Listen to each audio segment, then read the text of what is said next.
There's a lot of competition in roofing. I mean, it depends on what market you're in, but the thing is, when people see,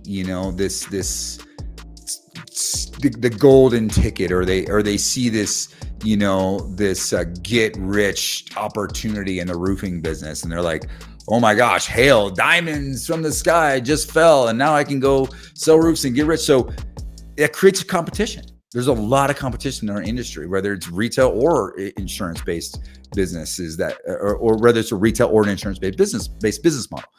There's a lot of competition. And how do you differentiate yourself?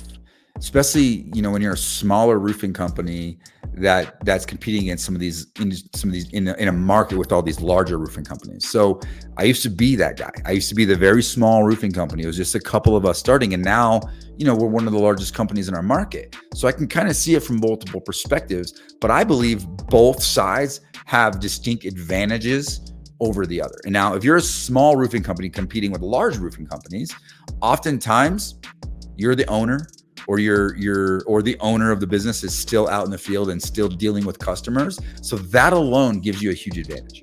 You're the owner. You're the person that's making decisions. Your name on the chest it's your name on the truck. It's your name on the hats. It's your name.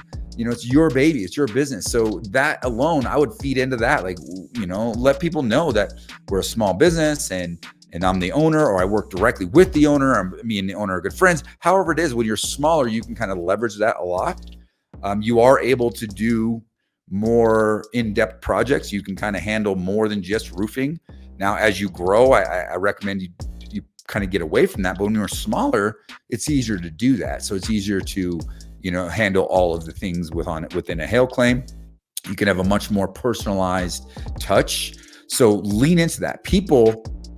Human nature, people want to see other people succeed. Don't be, somebody that like shows up with, hubris or arrogance. Show up with humility.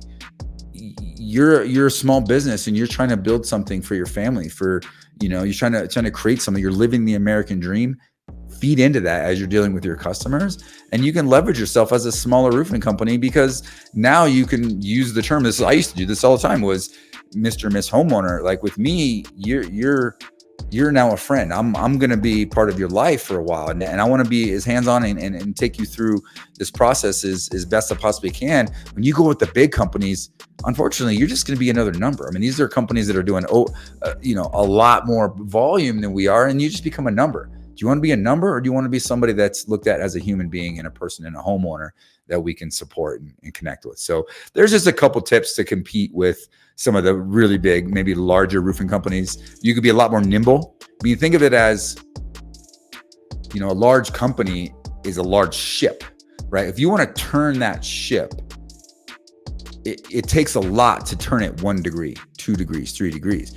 But when you're smaller, you're a lot more nimble. You can adapt and adjust to the ever-changing market. You can adapt to your clients much faster. So you can change your business a little bit. You can kind of turn around. If you need to be, you're like a little speedboat that can maneuver the waters a lot easier than a large company that takes a lot more to move that around. So use that to your advantage. Be nimble, be adaptable, adjust, and understand your market, understand your clients, and use those things to your advantage.